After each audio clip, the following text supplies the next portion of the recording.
la fin de cette séquence, vous serez soudé en corniche sur chanfrein en V avec reprise en verre.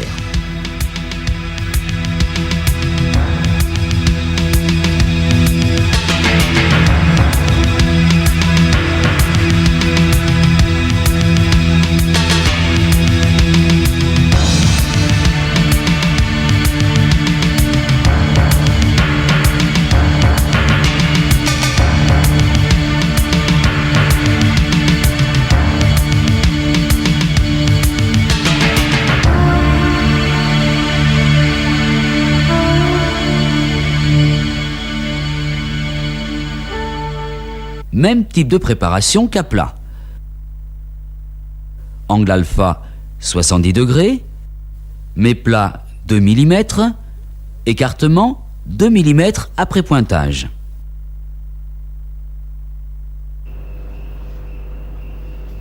Nous fixons soigneusement la pièce dans le positionneur.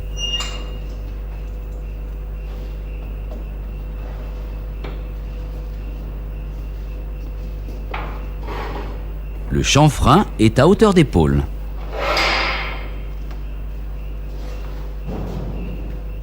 Cette soudure nécessite un cambrage plus accentué, disons 4 degrés. La norme tolère un écart de 5 degrés dans le sens longitudinal,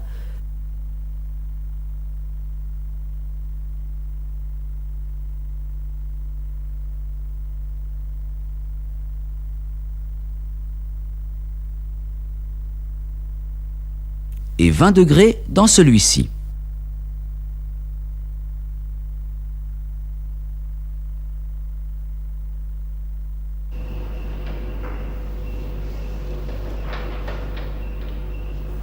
Observez la position du soudeur. Ses pieds, la main gauche en appui, pour plus de stabilité.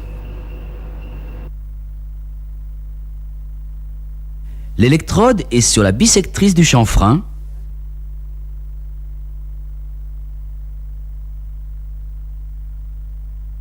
et inclinée de 70 à 80 degrés dans le sens d'avance.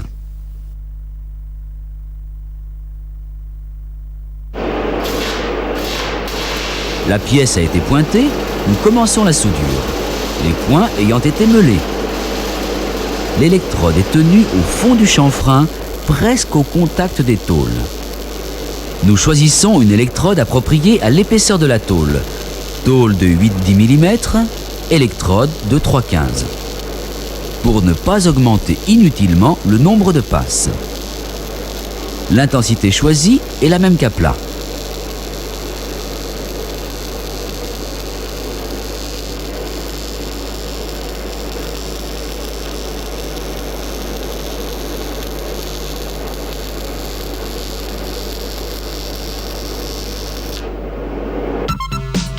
Meulage de la reprise. Ici aussi, il faut tenir fermement la meuleuse.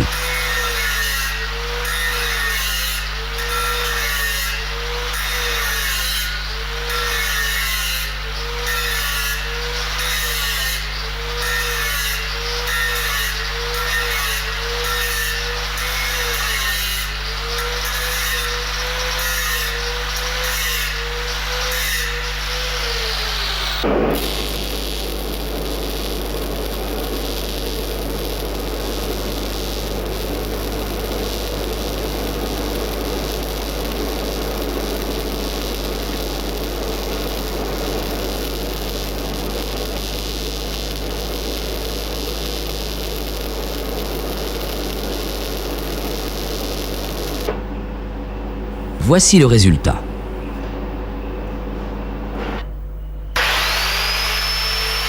Blanchissage du cordon.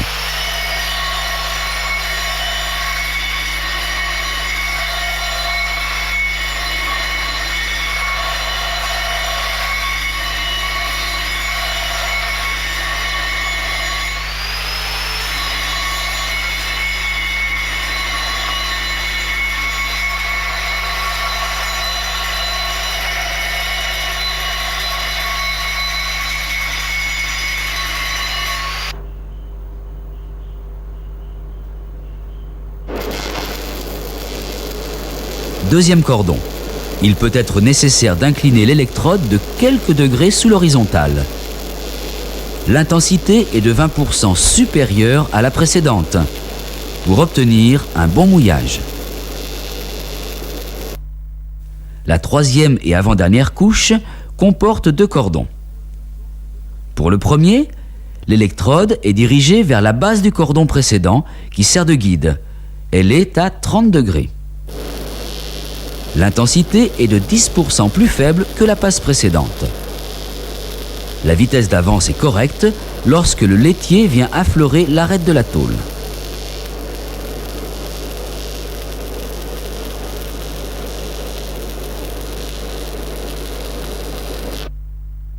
Pour le deuxième cordon de cette troisième couche, l'électrode est à 30 degrés, dirigée vers le haut du deuxième cordon.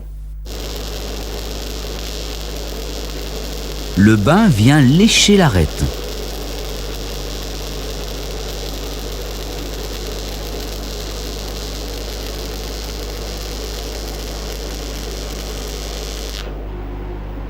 Quatrième et dernière couche, en 3 cordons. Premier, observez. Sans sortir du chanfrein, l'électrode suit l'arête inférieure. Vous comprenez l'importance de l'avoir gardée visible à la couche précédente.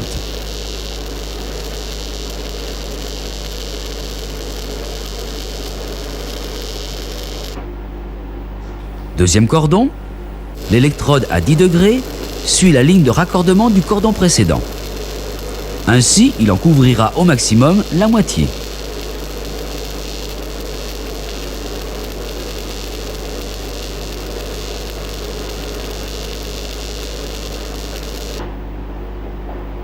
Troisième et dernier cordon. L'électrode à 30 degrés suit la ligne de raccordement du cordon précédent. L'intensité est un peu plus faible, 5 à 10%, pour éviter la formation d'un caniveau.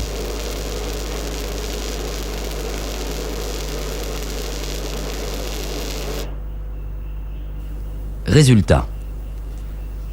Observez la disposition des cordons.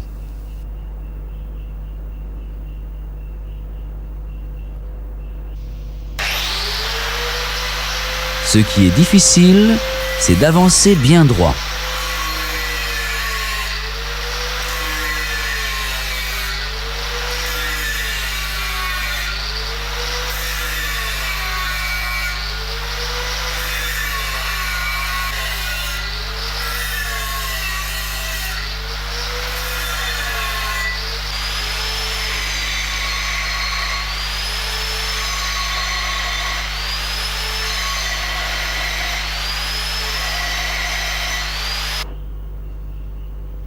Pour le ressuage, rien de particulier. Respectez les conditions d'emploi. Cordon de reprise. Il est préférable d'effectuer 2 cordons fins plutôt qu'un gros qui risque de s'effondrer. Pour cette raison, nous choisissons une électrode de diamètre inférieur. Le premier, électrode à 30 degrés, dans la saignée, suit l'arête inférieure.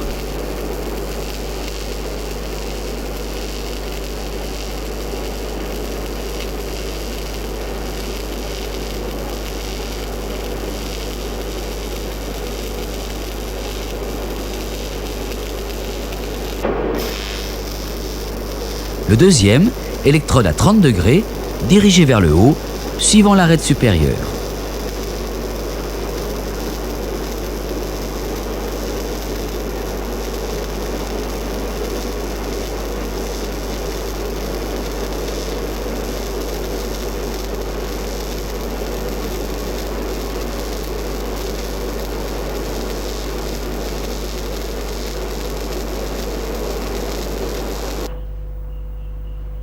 Observez la position des 2 cordons.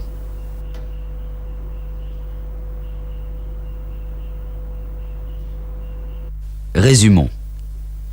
Pour ce type de soudure, on procéderait de la même façon en rutile et en basique. Premier cordon.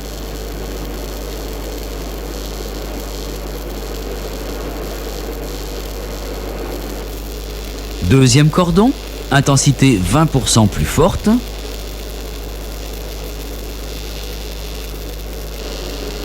Premier cordon de la troisième couche, on conserve l'arête visible, intensité inférieure de 10% à la précédente.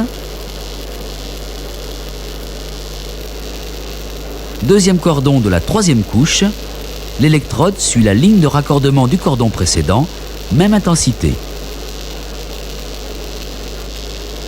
Premier cordon de la quatrième couche, on suit l'arête gardée visible, même intensité. Deuxième cordon, l'électrode suit la ligne de raccordement du cordon précédent, même intensité. Troisième cordon. Attention, l'intensité baisse de 5 à 10%.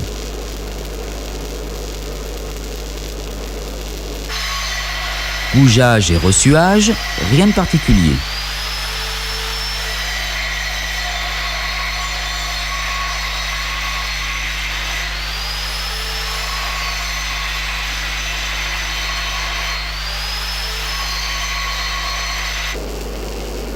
Cordon de reprise avec une électrode de diamètre inférieur.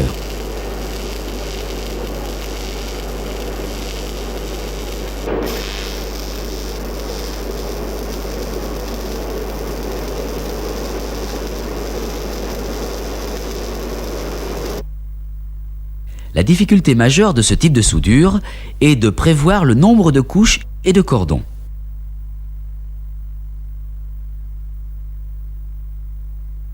À l'atelier, allez effectuer des soudures en corniche. Un dernier conseil, décrasser soigneusement entre chaque cordon.